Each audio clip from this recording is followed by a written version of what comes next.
Olá a todos, eu sou a professora Jeane Anchal de Oliveira, sou docente da Faculdade de Enfermagem da Universidade Federal de Mato Grosso, campus de Sinop, responsável pela disciplina de Metodologia da Pesquisa.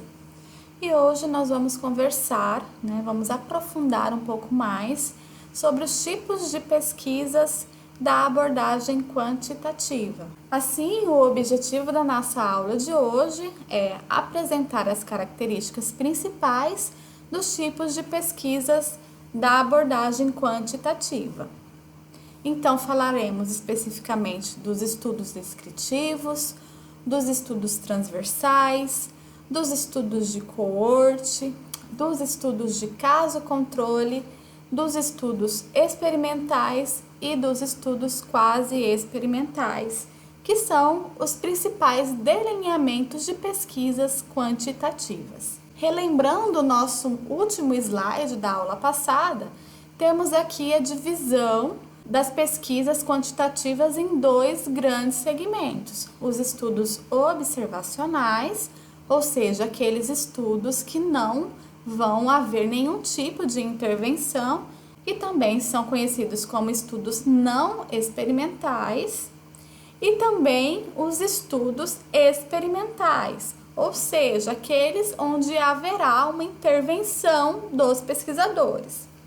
Dentro dos estudos observacionais, temos a divisão em dois grandes grupos também: os estudos descritivos, mais comumente relatos dos casos, séries de casos, e os estudos analíticos, compostos aí pelos estudos do tipo ecológico, pelos estudos transversais, pelos estudos de coorte e de caso-controle.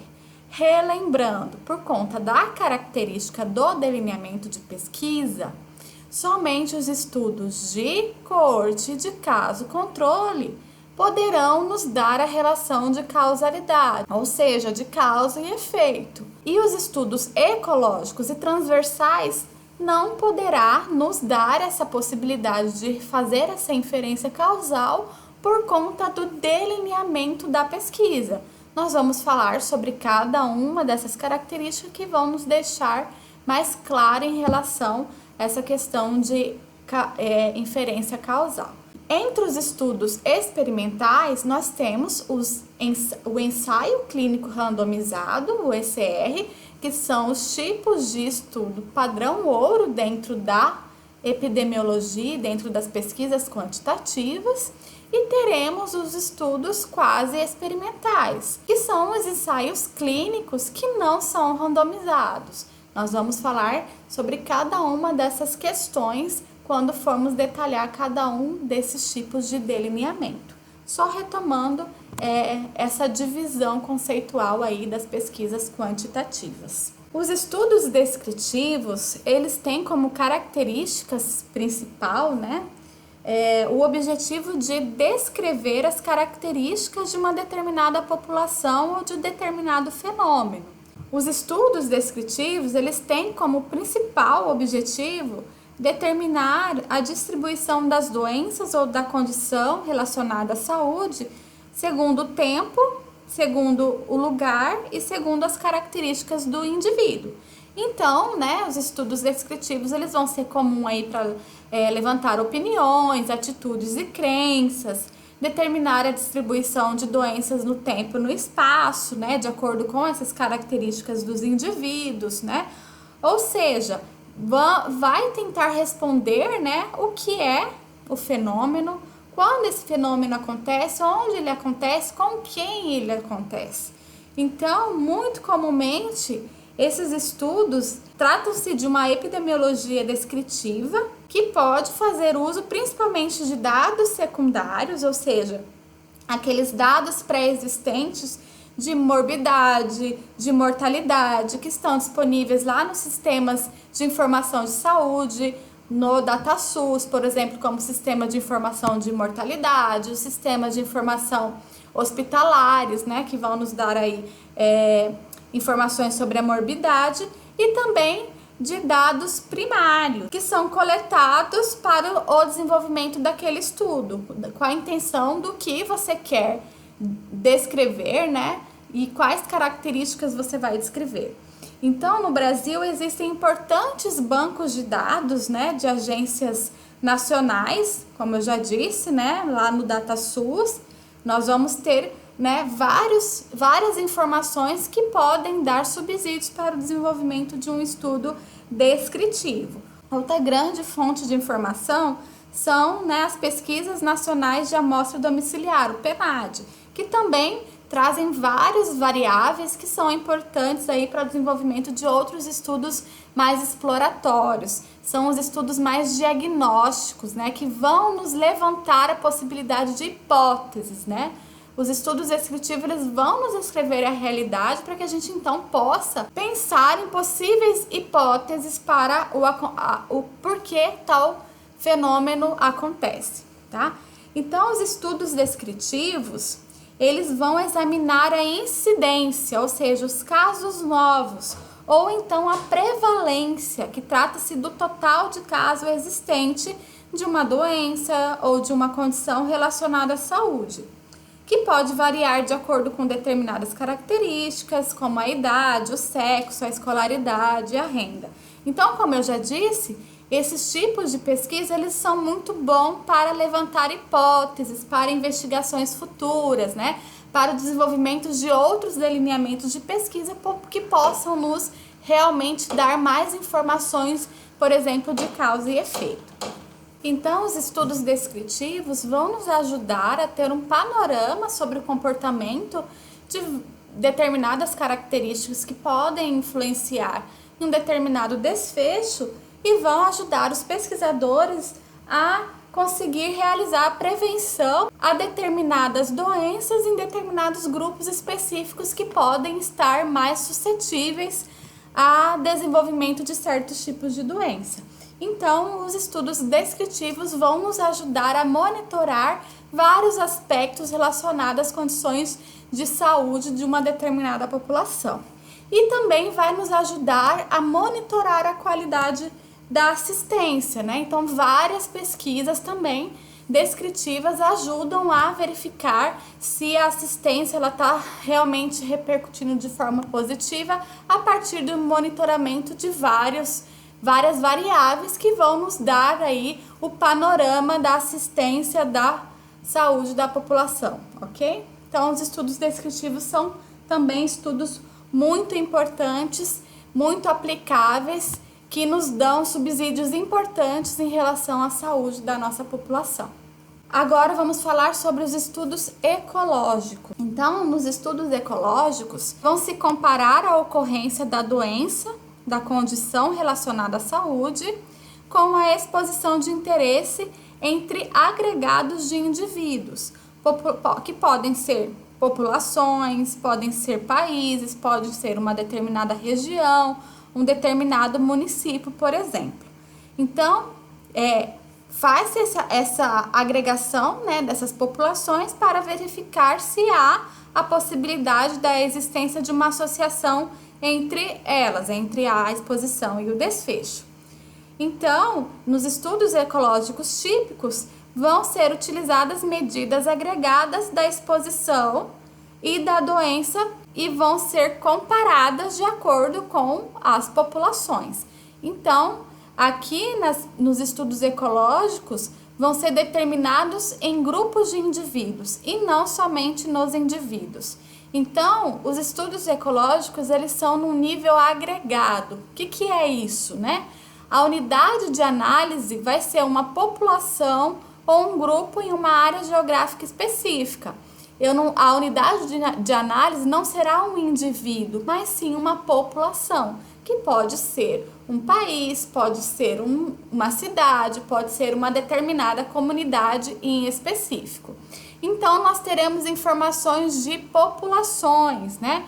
E a associação entre a exposição e o desfecho. Então, buscará verificar se existe associação entre exposição e desfecho, né?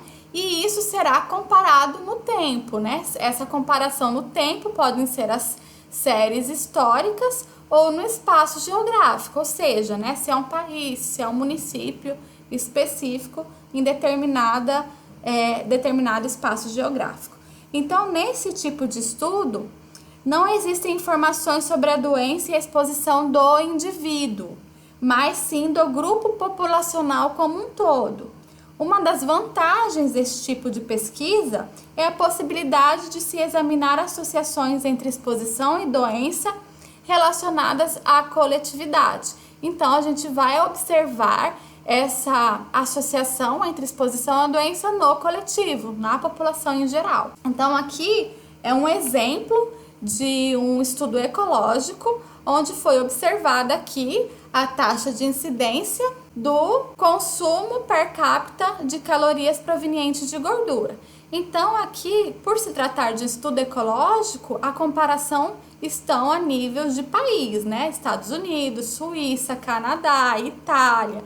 Então, aqui a comparação vai ser neste nível. Então, quanto maior o consumo de calorias provenientes de gordura, maior será a incidência de câncer entre as mulheres. Então, quanto maior o consumo, maior a incidência de câncer de mama. Então, aqui a gente consegue observar que os Estados Unidos, o consumo dele aqui ó, é de 1.400 calorias per capita e a incidência é a maior também, 250 mil casos de câncer para cada 100 mil mulheres, ok? Então, quanto maior o consumo de calorias, maior a taxa de incidência de câncer. Já o Japão, que tem um dos menores consumos de calorias provenientes de gordura, também é o país que terá a menor taxa de incidência de câncer de mama. Então, aqui é um estudo ecológico, porque nós não estamos fazendo a comparação dos grupos a nível de indivíduos, mas sim a nível de populações, né? Aqui, no caso, as populações são os diferentes países, ok? Então, isso aqui trata-se de um estudo do tipo ecológico. Então, as aplicações dos estudos ecológicos, né? Quando o nível da inferência de interesse está na população, então se a gente quer fazer a comparação entre populações, a gente pode utilizar o estudo ecológico, e quando a variabilidade da exposição dentro da população é baixa e entre populações essa variabilidade da exposição é alta. Quais são os tipos de variáveis que são medidas nos estudos ecológicos? Então, são medidas agregadas, ou seja, são dados em relação a populações e não em relação a indivíduos. As medidas agregadas, elas vão sintetizar características individuais dentro de cada grupo, como, por exemplo, proporção de fumantes, taxa de incidência de uma doença, a renda familiar média. Então, isso a nível de população e não a nível individual. As medidas ambientais vão dar as características físicas do ambiente, como, por exemplo, nível de poluição do ar, qualidade da água, nível de radiação solar.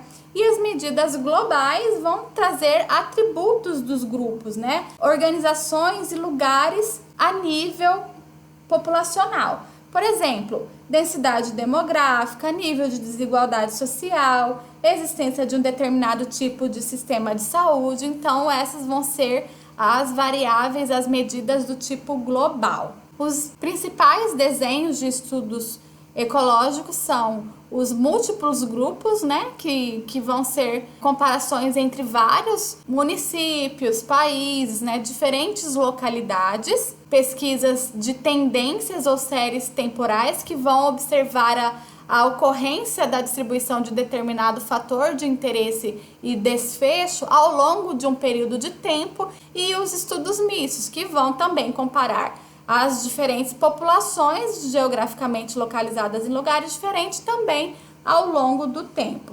Então, essas são as principais características dos desenhos de estudos ecológicos, onde a principal informação aí trata-se das medidas serem em nível agregado, ou seja, em nível populacional.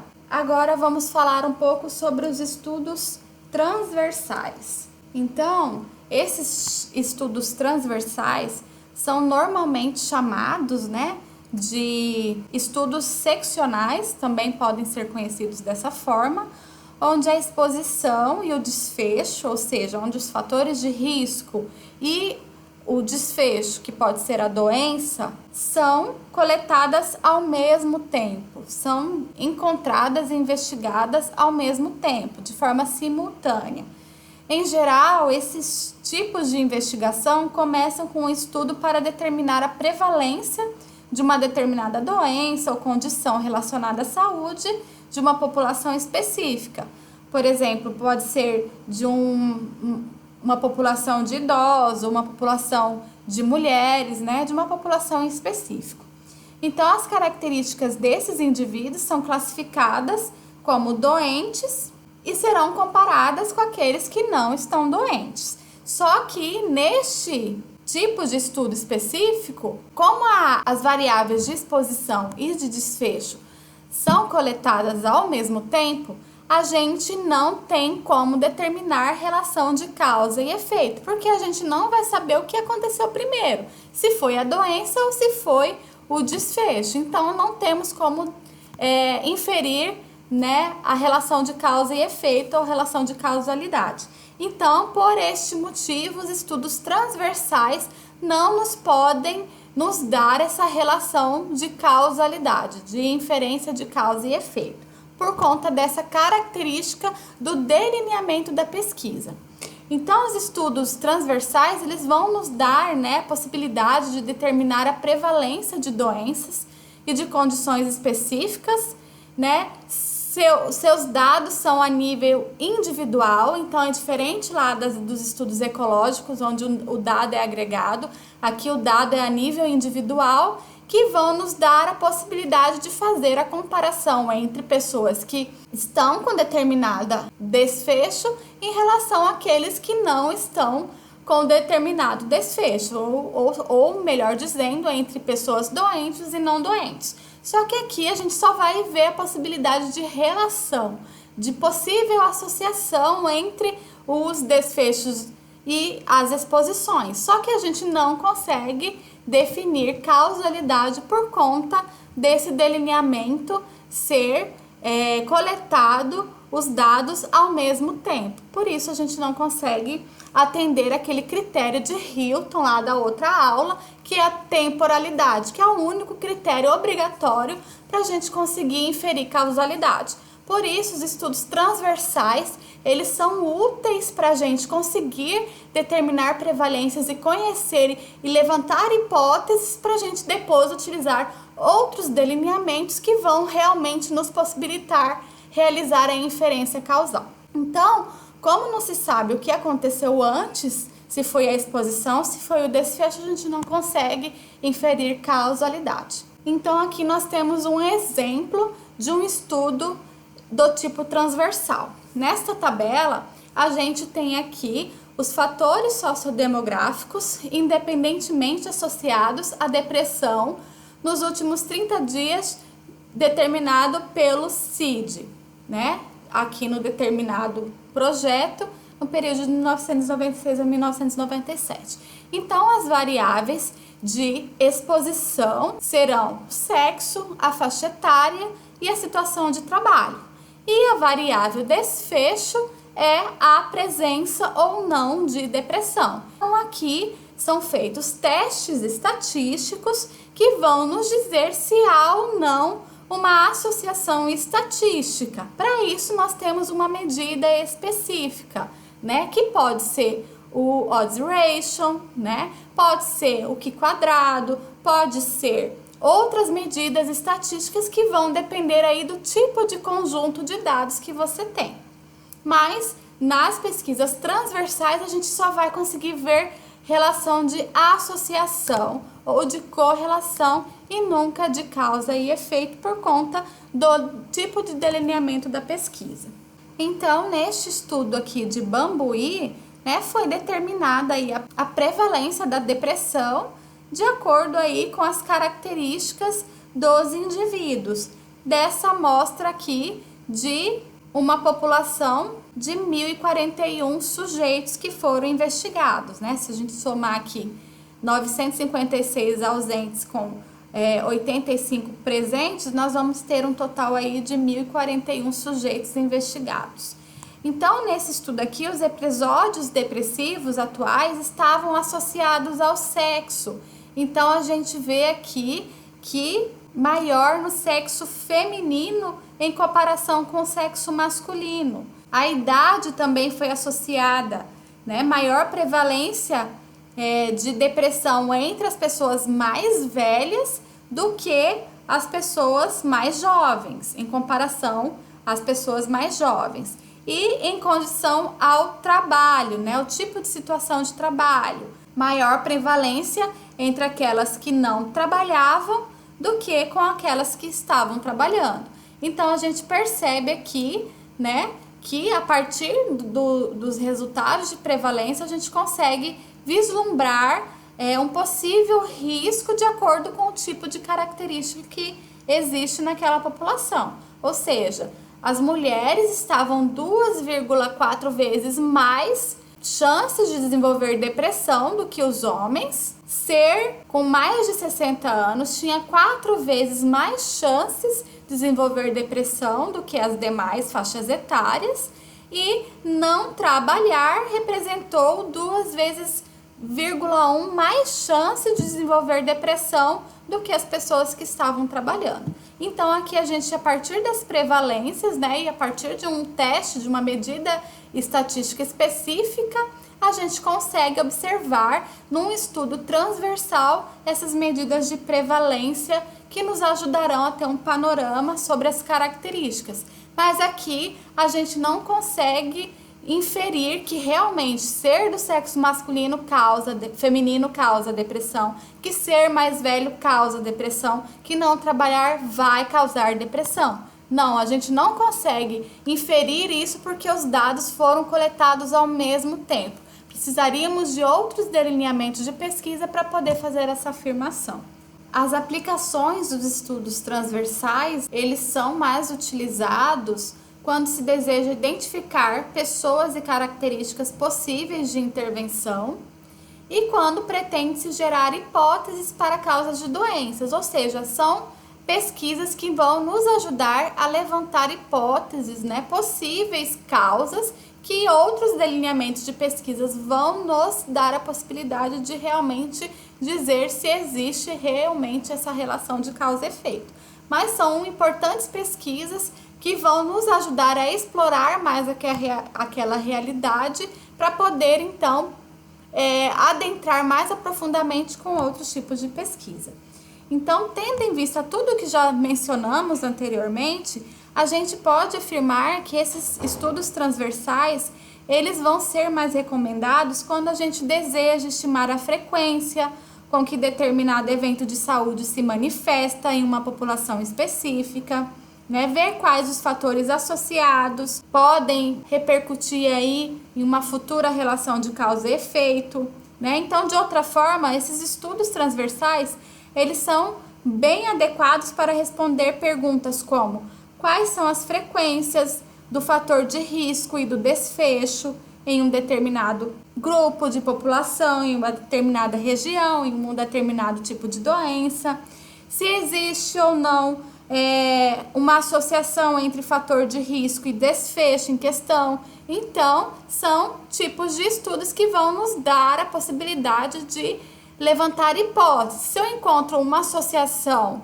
forte num estudo do tipo transversal, então aquela variável pode nos dizer algo muito importante, que a gente vai precisar aí de outras técnicas de pesquisa para realmente confirmar se aquela associação realmente ela tem um efeito sobre o desfecho. Esses tipos de estudos também são importantes, nos trazem importantes informações para a gente conseguir avançar aí no conhecimento dos fatores que a gente tem interesse em estudar. E os tipos de medidas que são utilizadas nas pesquisas do tipo transversais. Então, né, são medidas individuais, então aqui a gente não vai ter uma medida a nível agregado, né, a nível populacional, mas sim uma medida a nível individual. E a principal informação que podemos gerar, né, nessas pesquisas transversais são as medidas de prevalência e são informações que vão nos subsidiar em relação àquele fenômeno de interesse. Então, as associações serão as razões de prevalência. Então, são as medidas que mais serão apresentadas aí nos tipos de estudos transversais. Então, aqui são as etapas de um tipo de estudo transversal. Primeiro, a gente precisa definir, né, qual que vai ser, né, a população, o grupo que será investigado. Né, será realizada a coleta de dados sobre a exposição e o desfecho. Então, a coleta de dados, ela capta essas informações de forma simultânea, tanto a exposição quanto o desfecho. Depois, o indivíduo será dividido entre um grupo de exposto, que apresenta o desfecho, e o grupo de não exposto, que não apresenta o desfecho. Ou o indivíduo não exposto, que apresenta o desfecho, e o indivíduo exposto, que não apresenta o desfecho. Então, aqui nós vamos poder, a partir dessa divisão entre expostos e não expostos, entre doentes e não doentes, para fazer a comparação e poder fazer as medidas de associação. E as vantagens e desvantagens dos estudos transversais, né? Eles são estudos de baixo custo, são de fácil realização, uma certa rapidez, né, na forma de condução dessas pesquisas, e elas são mais objetivas em relação à coleta de dados. Ou seja, como o desfecho e a exposição são coletadas ao mesmo tempo, então a gente tem uma maior rapidez no desenvolvimento e uma maior objetividade no desenvolvimento desse tipo de pesquisa. Porém, como desvantagens em relação às pesquisas transversais, está nessa dificuldade de investigar condições de baixa prevalência, ou seja, a gente precisa de um nível populacional grande para a gente conseguir realmente inferir, ver prevalências e conseguir ver diferença nessas prevalências entre expostos e não expostos, doentes e não doentes. Então, a gente precisa de uma população grande em relação àquele fenômeno que você quer estudar para a gente realmente conseguir ver essa diferença entre as prevalências, né? Temos também o problema do viés de prevalência. Então, o viés de prevalência acontece pelo fato de os estudos transversais trabalharem com casos prevalentes do desfecho e a coleta de dados sobre a exposição e o desfecho serem realizadas no mesmo momento, ou seja, ao mesmo tempo. Então, na primeira situação, os indivíduos que possuem um desfecho por maior período de tempo têm maior chance de serem incluídos na pesquisa. Ou seja, os casos de maior duração são mais facilmente identificados na investigação e os agravos à saúde com curta duração têm menos chances de serem recrutados, né? Então, a principal consequência disso é que se torna difícil diferenciar em um estudo transversal se as exposições estudadas estão associadas ao surgimento de novos casos ou à duração dos mesmos. Então, por este fenômeno, a gente entende viés de prevalência. Então, se a gente está estudando um fenômeno, onde o desenvolvimento da doença é mais longa, as chances da gente, na coleta, conseguir pegar esses indivíduos doentes é muito maior do que aqueles fenômenos onde a duração da doença é curta. Então, eu posso acontecer de eu não pegar esses indivíduos doentes. Então, aí a gente tem o viés de prevalência. E também não é possível determinar as relações de causalidade, de causa e efeito. Então, essas são as principais vantagens e desvantagens a respeito dos estudos transversais, que são importantes estudos, muito difundidos por serem mais baratos, por serem mais fáceis a sua condução e por nos darem excelentes informações sobre o fenômeno que a gente tem interesse em estudar. Em seguida, temos os estudos de coorte. Este delineamento é também conhecido como um delineamento prospectivo, ou longitudinal, ou de incidência ou de segmento. Então, são outras formas de nomear os estudos de coorte, né? Então, nos estudos de coorte, primeiramente vai se identificar a população de estudo e os participantes depois serão classificados entre expostos e não expostos a um determinado fator de interesse, ou seja, uma determinada doença.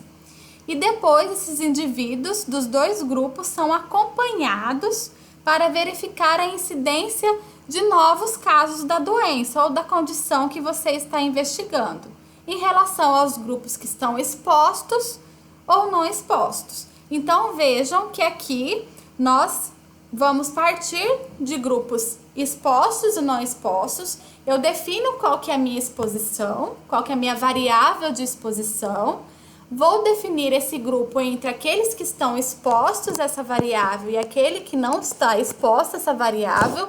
Vou acompanhar eles ao longo do tempo e vou acompanhando nesses dois grupos os novos casos do desfecho, ou seja, da doença que eu estou acompanhando. Então, eu vou analisar a incidência dessa doença ou desse fenômeno de interesse dentro desses dois grupos de expostos e não expostos. Então, por isso, ele é conhecido como estudos de incidência. Então, ao longo do tempo, eu dividi esse meu grupo em expostos e não expostos e vou acompanhar dentro desse grupo qual será a incidência, ou seja, os novos casos da doença dentro desses dois grupos. Então, os estudos de coorte, eles vão nos ajudar a determinar a incidência de um determinado desfecho de interesse nos grupos de expostos e não expostos. São a partir de dados individuais, ou seja, são a nível individual e não a nível de população. E aí, nesse nível individual, nós vamos fazer a comparação da incidência do desfecho, ou seja, da incidência da doença dentro dos grupos de expostos e não expostos. Então, aí nós vamos poder avaliar o risco de adoecer ou de morrer em relação à exposição a determinadas características. Então, por ser um estudo de incidência, nós podemos falar em risco de adoecer. Então, nós vamos aqui, porque nós estamos acompanhando ao longo do tempo, né? E a gente está partindo de uma exposição, a exposição vem antes do desfecho, e aí então a gente consegue determinar a relação de causalidade, porque você dividiu o seu grupo em dois a partir da exposição para ver dentro desses grupos quem vai desenvolver o desfecho. Então eu consigo fazer essa relação de causalidade por conta de conseguir ver se a exposição realmente vai causar o desfecho. Trata-se de um estudo prospectivo ou retrospectivo, ou seja, são estudos que podem ser feitos do presente para frente, ou então retrospectivamente, né? Eu parto da exposição e vou olhar no passado, e são longitudinais porque são realizados ao longo de um determinado período de tempo. Eles também podem ser incluído, né, a população de forma fixa ou forma dinâmica, ou seja, eu divido esses dois grupos e se for um estudo de coorte fixo, não entra e nem sai nenhum indivíduo, não entra mais nenhum indivíduo. Se for um estudo de coorte dinâmico, ao longo do período de realização do estudo, novos casos podem ir sendo incluídos. Aí vai depender dos critérios que cada pesquisador vai utilizar para o desenvolvimento da sua pesquisa de coorte. Então aqui é um esquema representativo de um estudo de coorte. Então uma característica é que ele vai ser realizado ao longo de um determinado período de tempo. Então a gente elege uma população, ou seja, no nosso exemplo aqui, uma população de professores universitários.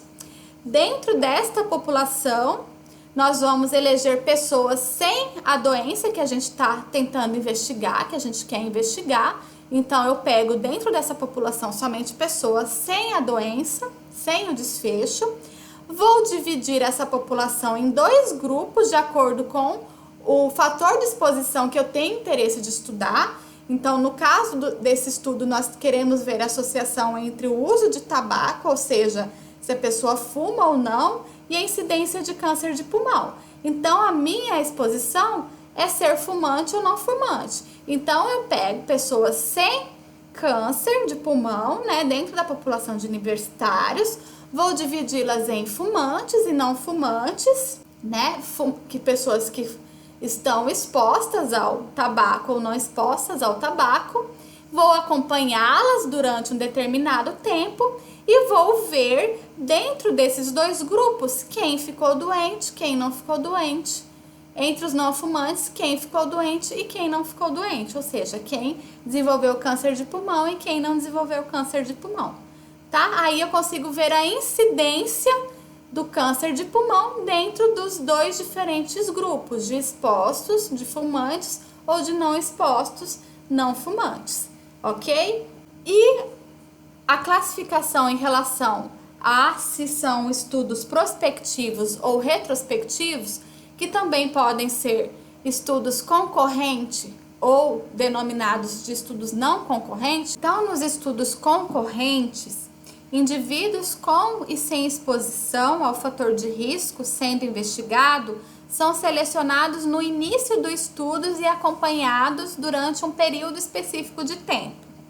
Já nos estudos não concorrentes, o investigador vai olhar para o passado, onde ele vai selecionar os grupos de comparação com base na exposição ao fator de risco e vai seguir acompanhando estes grupos através do tempo, geralmente até o presente, por uma variedade de métodos. Ou seja, muito comum a gente fazer esse tipo de pesquisa com dados de prontuários médicos, onde você vai no passado, observa quem tem o fator de risco lá no passado, né, a partir de dados que já estão disponíveis, e aí ao longo do tempo, né, ao longo de um período de internação, ao longo de um período de segmento daquela população, você vai observar quem desenvolveu e quem não desenvolveu a doença, em relação àqueles que estavam ou não expostos àquela determinada característica, aquela determinada exposição. Então, nos estudos concorrentes ou de coorte prospectiva, né, que também são uma forma de nomear os estudos concorrentes, vocês podem encontrar como estudos prospectivos, né? O epidemiologista identifica e seleciona os grupos de expostos e não expostos no momento do início da investigação e acompanha por um determinado período de tempo. Então, se eu estou desenvolvendo uma pesquisa coorte prospectiva, eu inicio hoje a minha pesquisa, defino a população, divido em grupos de expostos e não expostos e vou acompanhá-lo daqui para frente por um determinado período de tempo, para verificar dentro desses dois grupos quem desenvolveu ou não a doença. Já nos estudos não concorrentes ou estudos retrospectivos, né, ou estudos de coorte retrospectiva, a identificação dos grupos expostos e não expostos é feita em algum momento do passado.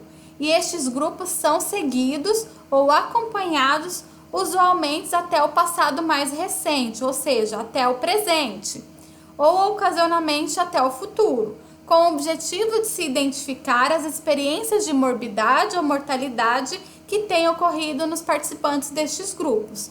É uma investigação que se inicia no passado, no momento em que a exposição ocorreu, mas conversa com o princípio básico dos estudos de coorte, que é a exposição em direção ao evento, ou seja, é o acompanhamento da exposição até a ocorrência do evento, que pode ser uma doença, pode ser a morte, pode ser o fenômeno de desfecho que você está investigando.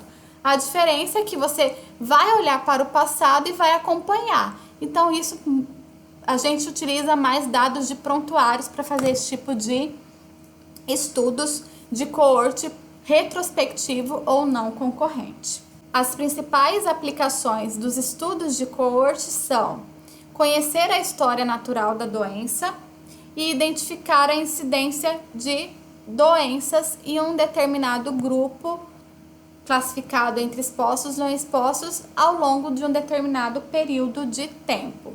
Então, os estudos de coorte vão ser interessantes aí para a gente conhecer, né, a história natural de um tipo de doença em específico a partir da identificação da incidência dessas doenças. Então, estudos que têm essa intenção são bem aplicáveis, né, esse delineamento de coorte. E os tipos de medidas mais utilizadas nas pesquisas de delineamento de coorte são as medidas individuais, então aqui o nível é individual e não agregado, e são medidas de incidência. Então o objetivo será de verificar se a taxa de incidência entre os expostos é maior do que a taxa de incidência entre aqueles não expostos. Então, se isso for observado, aceita-se a existência de uma associação entre o fator de risco investigado e o desenvolvimento da doença. Então, se no grupo de expostos, ou seja, se no grupo de fumantes a taxa de incidência de câncer de pulmão é maior do que no grupo de não expostos, então a gente aceita que existe uma relação de associação importante aí nesse tipo de estudo, nesse tipo de pesquisa. Então, o próximo passo será determinar a força dessa associação, né? Através do cálculo do risco relativo. Então, a gente vai verificar se essa associação, ela tem, qual que é a força, qual que é o risco de se desenvolver determinada doença a partir da incidência dela nos grupos de expostos e não expostos. Então, a medida que vai nos dar a associação será o risco relativo. Então, o risco relativo será calculado a partir da taxa de incidência da doença no grupo de exposto e a taxa de incidência da doença no grupo de não expostos. Então, o risco relativo vai ser essa diferença entre a incidência dos expostos em relação aos não expostos. Então, aqui eu trago um exemplo para vocês de um estudo de coorte. Então, aqui no estudo de coorte, nós vamos classificar, né, a nossa população de interesse entre aqueles expostos e não expostos e aqueles que desenvolveram ou não a doença. Então, aqui é a tabela clássica de um estudo de coorte. Então, dentro desse grupo, nós vamos observar o risco relativo, que é a taxa de incidência do grupo exposto dividido pela taxa de incidência do grupo não exposto. Então, essa aqui é a fórmula do risco relativo. Então, nós vamos ter o valor do risco relativo. E esse valor, ele tem uma classificação para nos dizer a importância desse valor. Então, se o risco relativo der igual a 1, então quer dizer que não existe associação, pois não existe diferença entre os expostos e não expostos. Então, não houve entre quem é fumante ou não fumante, se deu o RR1, não existe diferença entre os fumantes e não fumantes no desenvolvimento de câncer. Então, não existe uma associação. Se o risco relativo for maior que 1, a força de associação aumenta, ou seja, o fator de risco é um fator de risco importante. Então, cada vez que for maior que 1, maior será o fator de risco, maior será a associação. Se o risco relativo for menor de 1, a força de associação diminui, ou seja, será um fator de proteção. Aquela exposição a determinada característica, ela é um fator de proteção porque a gente tem um risco menor que 1. Então, essa aqui é a interpretação do risco relativo. Então, vamos por um exemplo. Temos aqui o nosso fator de exposição, que é fumar ou não fumar. Então, eu iniciei a minha pesquisa com os professores universitários, peguei todos aqueles professores que não têm a doença, câncer de pulmão, que é o meu desfecho, dividi esses grupos em fumantes e não fumantes. Então, eu tenho 2 grupos de fumantes e não fumantes e ao longo de um determinado período de tempo eu vou acompanhar esses 2 grupos e vou calcular dentro desses 2 grupos quem desenvolveu ou não a doença câncer de pulmão.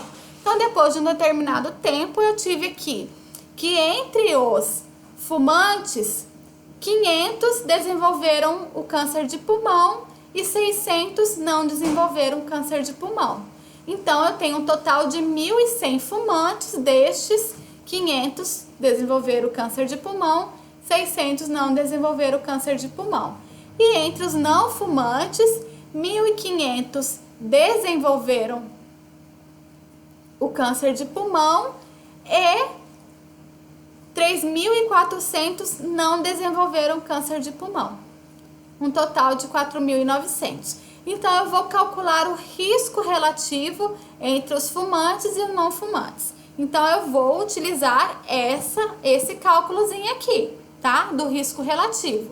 Então, eu vou multiplicar 500 vezes o total. Então, o total de casos de fumantes dividido pelo total de fumantes, dividido pelo total de não fumantes que desenvolveram câncer de pulmão pelo total de não fumantes. Fazendo esse cálculo, eu vou ter um risco relativo de 1,5. Então, a minha interpretação é de que os fumantes, o grupo de fumantes, apresentaram 1,5 vezes mais risco de desenvolverem câncer de pulmão do que os não fumantes. Então, aqui percebam que como o valor deu maior do que 1, a força de associação aumenta e representa um fator de risco. Então, aqui nós vamos observar o fator de desfecho entre os grupos de expostos e não expostos e vou calcular o risco de cada um desenvolver o câncer de pulmão, de cada um desses grupos desenvolver o câncer de pulmão, e aí eu vou ter a medida que é o risco relativo. Tá bom? Então, nos estudos de coorte, essa é a nossa medida de referência, o risco relativo. Vocês precisam entender porque é isso que nos ajuda a interpretar os resultados das pesquisas. As vantagens e desvantagens dos estudos de coorte. Então, o cálculo do risco de adoecer e morrer de indivíduos expostos a determinados contextos e conhecer a história da doença. Então, essas são as vantagens de um estudo de coorte. A gente consegue determinar possíveis riscos, né, de exposição a determinados fatores para o ocasionamento de uma determinada doença e a gente consegue conhecer a história natural das doenças que a gente está investigando. As desvantagens dos estudos de coorte estão em relação ao custo financeiro, porque acompanhar essas populações ao longo de um determinado período de tempo gera um custo financeiro expressivo para a pesquisa, né? Então, precisa de um aporte financeiro importante para poder acompanhar essa população ao longo do tempo.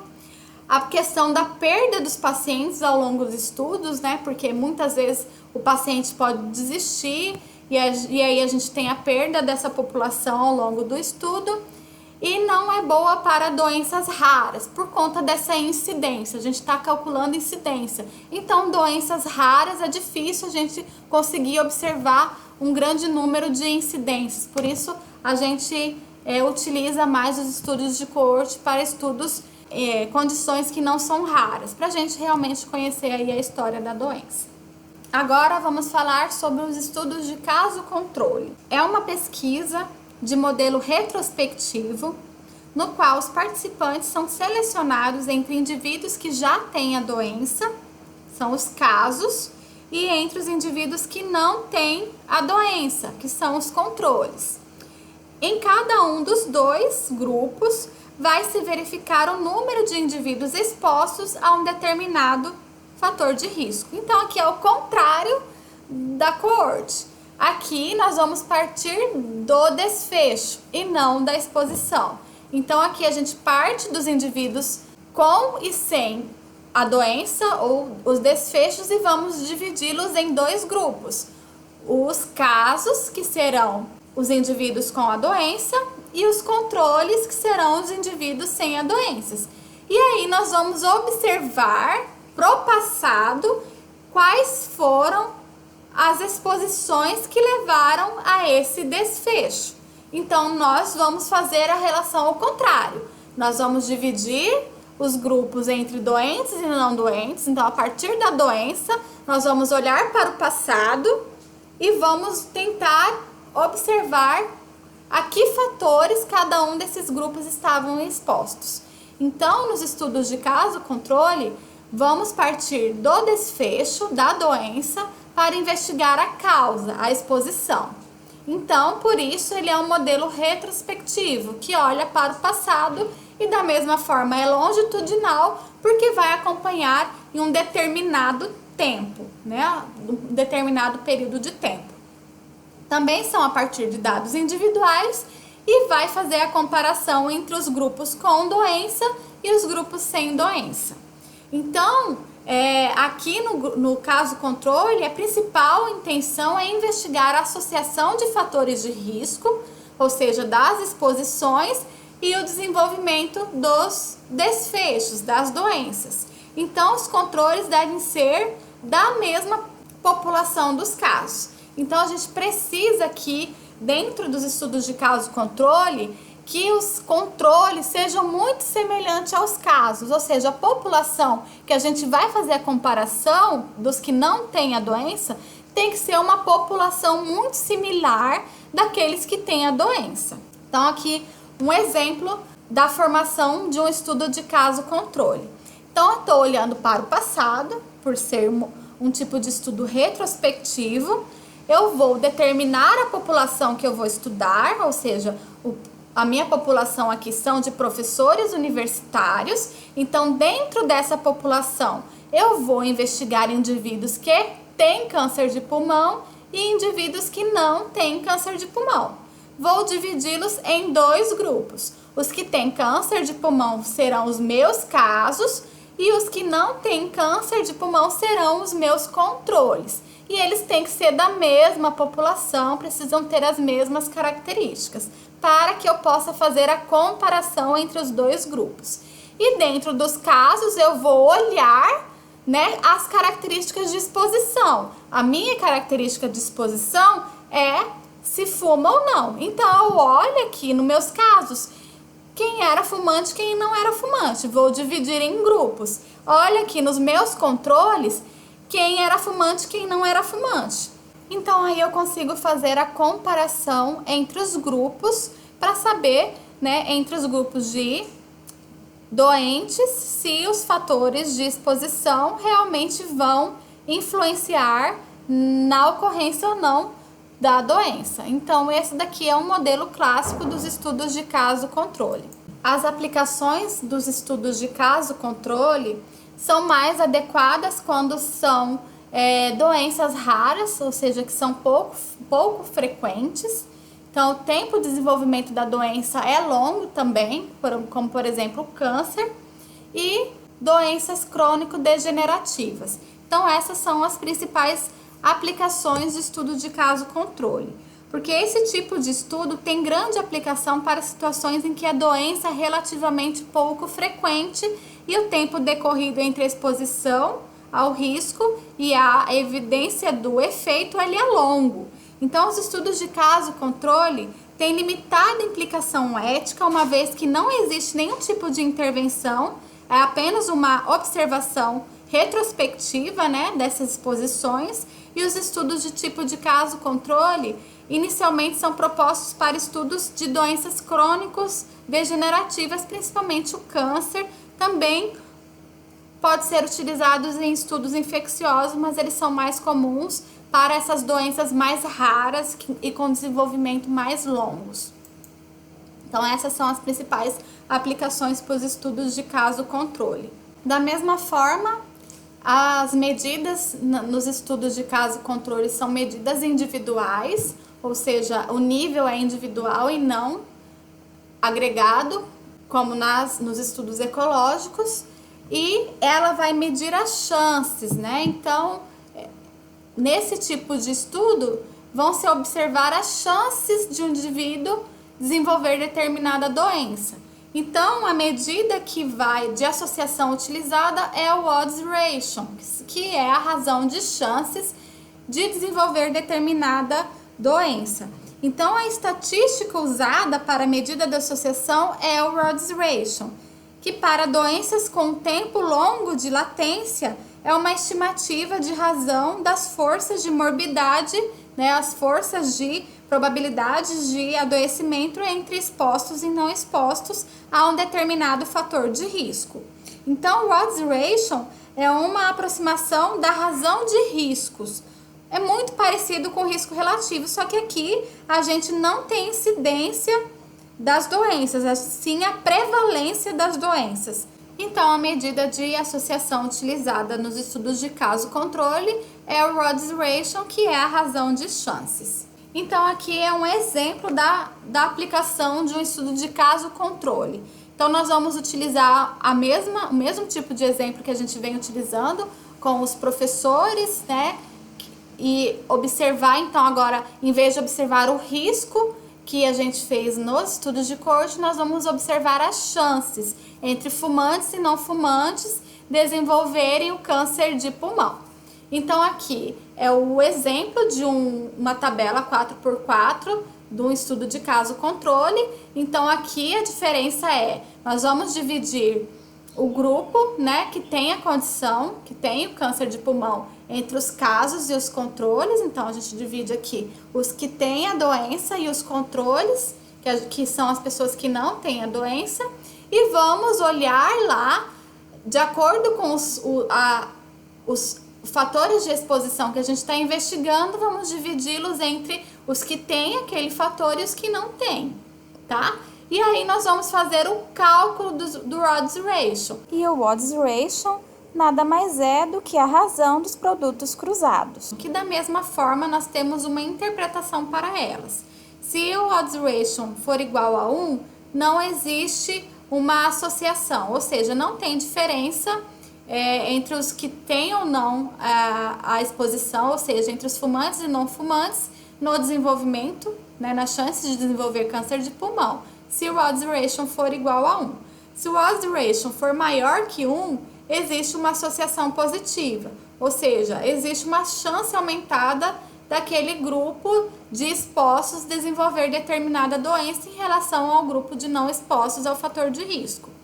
Se o Odds Ratio for menor que 1, então há uma associação negativa, ou seja, é uma medida de possível proteção, uma medida protetora, ou seja, aquela exposição ela é um fator de proteção em relação a quem está exposto do que em relação aos que não estão expostos. Então, aqui, essa é a medida de interpretação do Odds Ratio.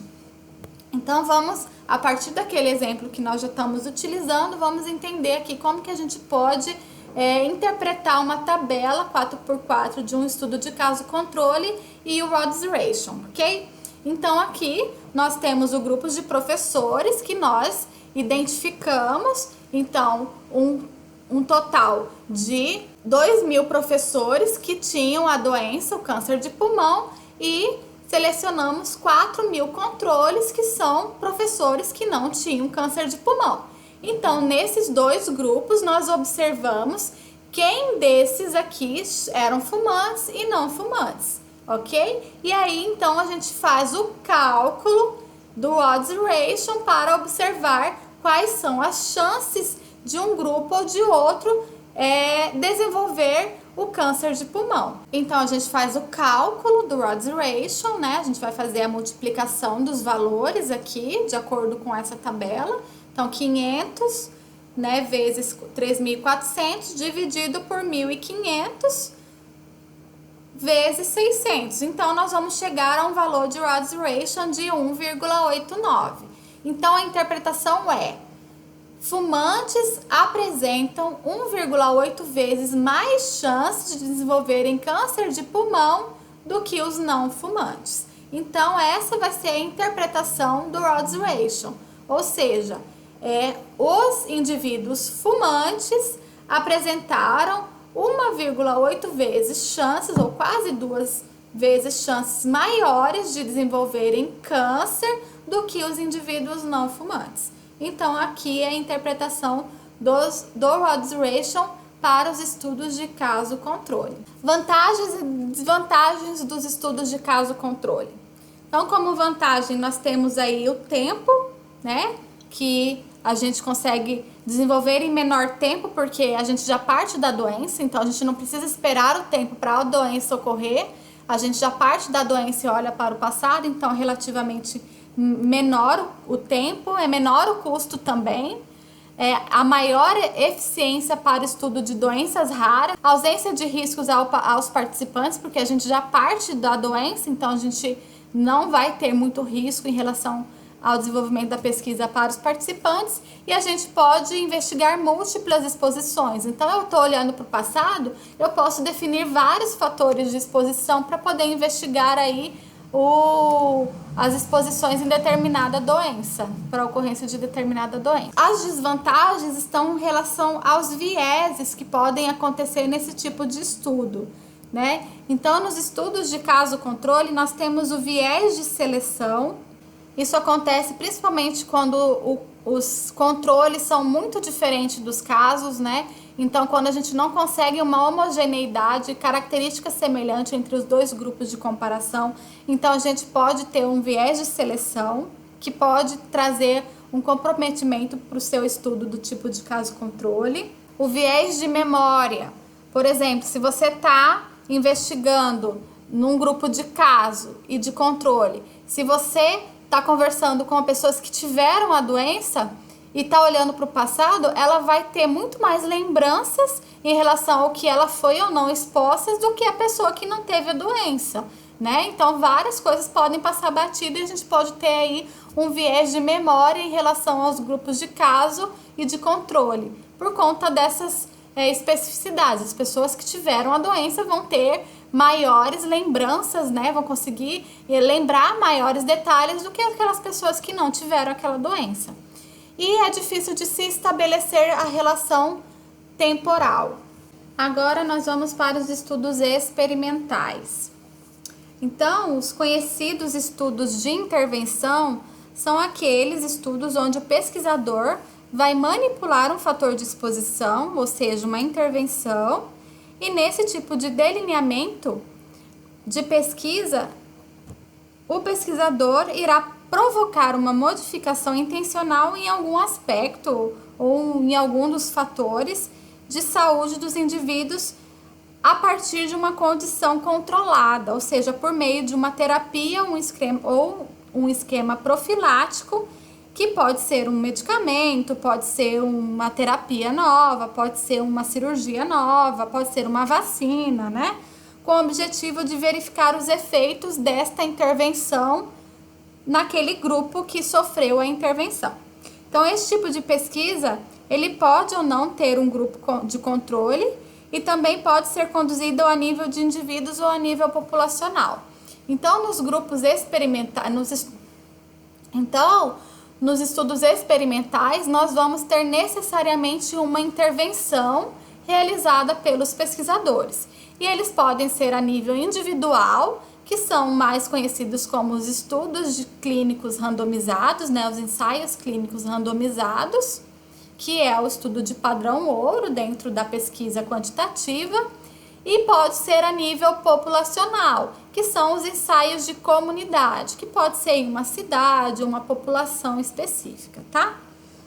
Nos estudos de intervenção, nós temos os estudos experimentais e os estudos quase experimentais. A diferença aqui é a randomização, ou seja, os estudos experimentais, eles vão ter a sua população escolhida de forma aleatória, né? Então, a população que vai receber e a população que não vai receber a intervenção é escolhida de forma aleatória. O pesquisador vai sortear e vai categorizar quem vai receber ou não a intervenção de forma aleatória. Já nas pesquisas quase experimentais, não existe essa randomização, ou seja, quem vai ou não receber a intervenção é de acordo com o interesse do pesquisador, de quem está desenvolvendo a pesquisa, ou que seja mais propício para o desenvolvimento da pesquisa. E eles podem ser controlados ou não controlados, né? O controlado é aquele onde a gente vai dividir os grupos entre quem recebe a intervenção e quem não recebe a intervenção, e os não controlados, mais comuns em estudos quase experimentais, são aqueles que todos vão receber a mesma intervenção, e aí a gente vai avaliar antes ou depois os resultados dessa intervenção. Então, vamos avaliar os pacientes antes de receber a intervenção e após receber a intervenção. Então, isso aqui é mais comum nos estudos quase experimentais. Termos importantes que a gente precisa definir quando estamos falando de estudos experimentais. a questão da eficácia, que refere-se ao resultado de uma intervenção realizada sob condições ideais, bem controladas, como nos ensaios clínicos randomizados. Então, se aquela intervenção realmente tem uma eficácia, teve uma resposta importante para aquele determinado desfecho, e a efetividade, que se refere ao resultado de uma intervenção aplicada sob condições habituais da prática médica, que incluem imperfeições de implementação comuns ao mundo cotidiano. Ou seja, eu sei que no laboratório tal medicação teve uma eficácia, mas será que no mundo real ela vai ser efetiva? Será que sobre outras condições que não são controladas, essa mesma terapia vai ser efetiva? Então a gente precisa entender muito bem esses termos que são importantes dentro dos estudos experimentais. E vamos conversar sobre os principais dois tipos de estudos experimentais, que são os ensaios clínicos randomizados, os ECRs, né? Ou então ensaios clínicos controlados e randomizados, alguns estudos trazem dessa maneira, e depois falaremos sobre os estudos quase experimentais. Então, os ensaios clínicos geralmente eles são prospectivos, né? Porque a gente vai acompanhar os indivíduos a partir de um período de tempo para observar o efeito da intervenção que está sendo aplicada nos grupos. Eles possuem grupos de controle entre os seres humanos, ou seja, quem vai receber e quem não vai receber a intervenção. Eles vão ser randomizados, então a intervenção é aplicada de forma aleatória nos indivíduos do grupo, ou seja, aqui a gente vai definir quem vai receber e quem não vai receber a intervenção de forma aleatória. Pode ser um estudo blindado, que é o cegamento, né, tanto dos pacientes, ou um cegamento duplo, que tanto os pacientes quanto os pesquisadores não vão saber quem vai receber ou não a intervenção. Então, isso chama-se o cegamento, né, o blinded, dentro dos estudos randomizados, que dão mais qualidade à condução do experimento. Esse tipo de estudo é o padrão ouro dos estudos de pesquisa quantitativa. Então, quando a gente vai analisar lá a pirâmide de evidências, né, os ensaios clínicos randomizados estão lá no topo da pirâmide das evidências, né? Por isso, então, eles são de padrão ouro. E essa intervenção ela pode ser profilática ou terapêutica. Então, por exemplo, de uma intervenção profilática é o desenvolvimento da vacina do Covid-19, ou terapêutica são o desenvolvimento de medicação ou de testes de medicação para tratar a Covid-19. Por exemplo, lá nos Estados Unidos eles têm feito um estudo de ensaio clínico randomizado para verificar se o Remdesivir, que é um antiviral, tem efeitos terapêuticos sobre a Covid-19. Então, precisa ir de um estudo de ensaio clínico randomizado para ver se há ou não diferença entre usar o Remdesivir em relação a outros tipos de tratamento já disponíveis, né, e sendo implementados em relação à Covid-19. Então, podem ser estudos de profilaxia ou de terapêutica, dentro dos ensaios clínicos randomizados. E os ensaios clínicos randomizados são desenvolvidos em 4 fases de experimentação. 4 fases são aplicadas para o desenvolvimento de um ensaio clínico randomizado. A fase número 1 são realizados os testes farmacológicos clínicos para verificar se a toxicidade no homem para garantir a segurança, ou seja, diminuir aí os efeitos colaterais, para verificar a realmente eficácia daquela intervenção. Então, nessa fase, são recrutados voluntários e o principal objetivo é determinar uma dose aceitável desta droga em teste. Então, aqui, as doses vão sendo escalonadas de forma progressiva até a gente conseguir atingir a eficácia da medicação, né? E aí vão ser observados vários aspectos dessa droga, desde a ao metabolismo dela no organismo, verificar a biodisponibilidade dela no organismo, né? E também nessa fase lá no final podem ser eleitos aí indivíduos com já a doença de interesse para verificar a eficácia dessa medicação, dessa terapia em relação à doença de interesse. Então a fase 1 é uma fase mais clínica, onde vai se observar as características aí dessa nova terapia ou dessa nova medicação para garantir aí as questões de segurança e eficácia dessa droga. Geralmente nessa fase é feita mais ou menos com 20 a 80 indivíduos e pacientes. Então a fase 1 é uma fase mais clínica. A fase 2 são já os ensaios iniciais de investigação clínica do efeito do tratamento. Ainda são investigações em pequena escala da eficácia e da eficiência da droga, porém aqui a gente vai ter um monitoramento cuidadoso de cada paciente em estudos pilotos de eficácia. Então, no caso de vacina, são verificadas, por exemplo, se a vacina ela tem imunogenicidade, ou realmente se ela é efetiva, ou se nessa fase será feito um processo de seleção de quais drogas são as que realmente têm mais efeito clínico sobre a doença, ou seja, será comparada essa nova droga em teste com outras drogas que já têm sido usadas para tratar aquela doença, para ver se essa droga nova tem um efeito melhor do que as drogas que já têm sido utilizadas no mercado, ou se não tiver nenhuma droga ainda para aquele tratamento, é comparado com placebo, né? Então, é feita a comparação da eficácia entre esse novo medicamento, essa nova droga ou essa nova terapia em relação ao que se já tem disponível ou se não tiver disponível em relação a um placebo. Então, aqui é a fase 2. As drogas que forem aprovadas aqui na fase 2, elas vão para a fase 3. E nessa fase 2, geralmente, são recrutados em torno de 100 a 200 pacientes. Geralmente é o número de pacientes que são trabalhados aqui na fase 2.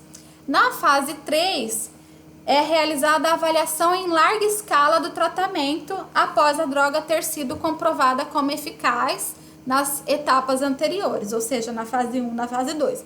Então, verificamos que na fase 1 e na fase 2, essas drogas elas realmente têm uma eficácia, então nós vamos agora compará-las em larga escala.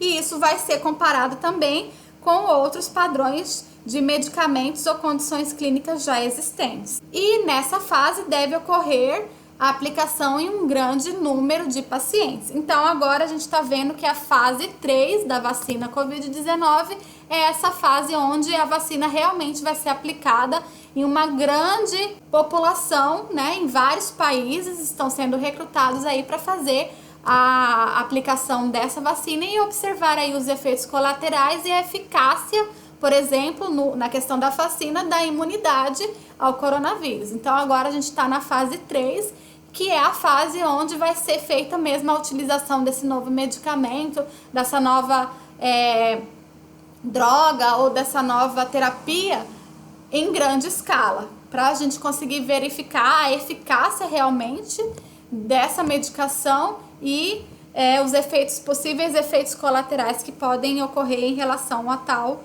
intervenção. E a fase 4 é a fase pós-comercialização. Então, depois que já foram realizadas todas as 3 fases, né? Geralmente os órgãos de vigilância vão fazer a aprovação. No caso do Brasil, quem aprova a circulação e comercialização dessas novas medicações é a Anvisa. Então, após a aprovação desses órgãos de controle, a gente vai ter a comercialização. Então, nesta etapa, ainda existem algumas questões que precisam ser consideradas em relação aos efeitos adversos dessa terapia ou desse medicamento e também observar questões de morbidade, mortalidade. Então, vai ser o acompanhamento dos efeitos dessa droga já a nível comercial.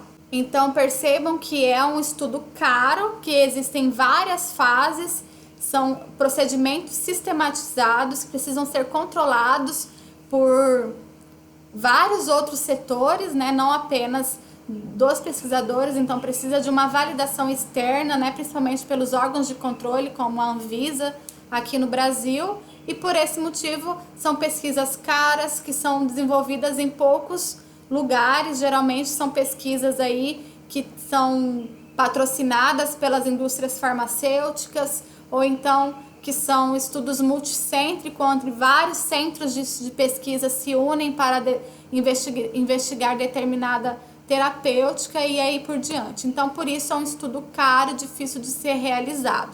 E os estudos quase experimentais, as principais características dos estudos quase experimentais são que elas não são randomizadas, ou seja, a escolha de quem vai receber ou não a intervenção, ela não é aleatória, né? Ela é de acordo com as possibilidades da pesquisa, de quem está desenvolvendo a pesquisa. Pode possuir ou não grupos de comparação, então a gente pode desenvolver grupos de controle e de quem vai receber e quem não vai receber a intervenção, mas também existem pesquisas quase experimentais que existe só um grupo que vai receber a intervenção, né? Então a gente pode ou não ter grupos de controle, e ela é uma pesquisa também sistemática, com vários passos que precisam ser seguidos dentro dos estudos que vão ter aí uma intervenção.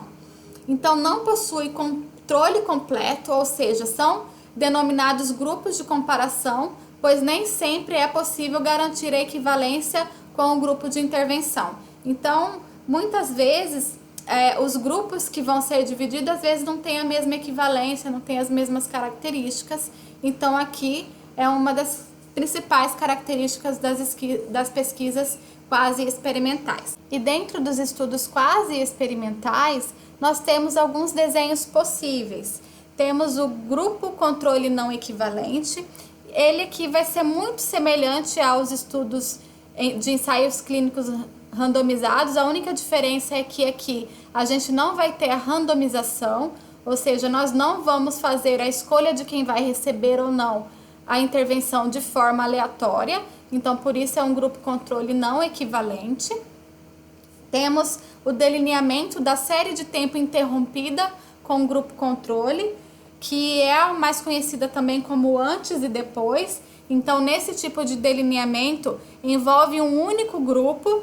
Nesse caso, o fenômeno de interesse é medido ao longo do tempo e em algum momento é inserida a intervenção. Então, aqui a gente vai acompanhar um grupo só ao longo do tempo e a gente vai fazer uma intervenção e vai observar antes e depois dessa intervenção os resultados. Então, aqui a gente tem um tipo de estudo antes e depois. Temos também a série de tempo interrompida com um grupo, ou seja, nesse tipo de delineamento há o grupo experimental e o grupo controle. O que caracteriza esse desenho é que a variável de interesse é testada ou medida repetidamente ao longo de um período de tempo. Em um certo momento da série temporal, o grupo experimental é exposto à intervenção e o grupo controle não. Então, aqui, nesse tipo de delineamento, a gente vai ter um grupo experimental e um grupo controle, e ao longo do tempo dessa realização dessa pesquisa, um grupo vai ser exposto e o outro não vai ser exposto, e a gente vai sempre fazendo a medição dos resultados ao longo do tempo. E temos o estudo contrabalanceado, né? Então, apesar dos sujeitos não serem aleatorizados nesse tipo de desenho do estudo, todos os grupos são expostos a uma intervenção. Esse tipo de delineamento é mais utilizado o quadro latino, ou seja, 4 intervenções diferentes são aplicadas a um grupo de indivíduos diferentes. Então, é realizado pós-teste após cada intervenção em todos os grupos. E é importante ressaltar que nesse tipo de desenho, o número de intervenções deve ser igual aos números de indivíduos. Então, aqui no tipo de delineamento contrabalanceado, nós vamos ter o quadro latino, ou seja, vamos ter 4 intervenções diferentes em 4 grupos diferentes. Esse aqui é o contrabalanceado, ok? Então, esses são os tipos de delineamentos possíveis nos estudos quase experimentais.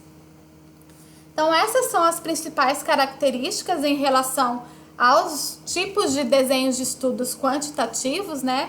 dos desenhos de estudos epidemiológicos, principalmente na área da saúde, na área da enfermagem, e essas são as referências utilizadas. Vou deixar algumas delas disponíveis para vocês no AVA, para que vocês possam ler e possam se aprofundar mais em cada um desse tipo de delineamento. E a atividade avaliativa para essa aula e para a aula passada, que é a aula das principais características da pesquisa quantitativa, da mesma forma que foi na unidade 2, vocês vão realizar agora um mapa mental, contendo as características da pesquisa quantitativa. Então, vocês vão ter que, além das principais características que eu falo na aula de abordagem quantitativa, vocês vão ter que falar para mim as diferenças em relação à correlação, em relação à casualidade, em relação à divisão dos grupos de pesquisas em grupos observacionais, em pesquisas experimentais. E desta aula de hoje vocês vão trazer os principais tipos de pesquisas, né? Os desenhos descritivos, ecológico, transversal, coorte, caso controle, os experimentais e os quase experimentais. E aí vocês vão trazer as principais características de cada um desse delineamento, né? Qual que é a medida de frequência, se é uma medida agregada ou é uma medida individual, qual que é o tipo de associação que é realizada,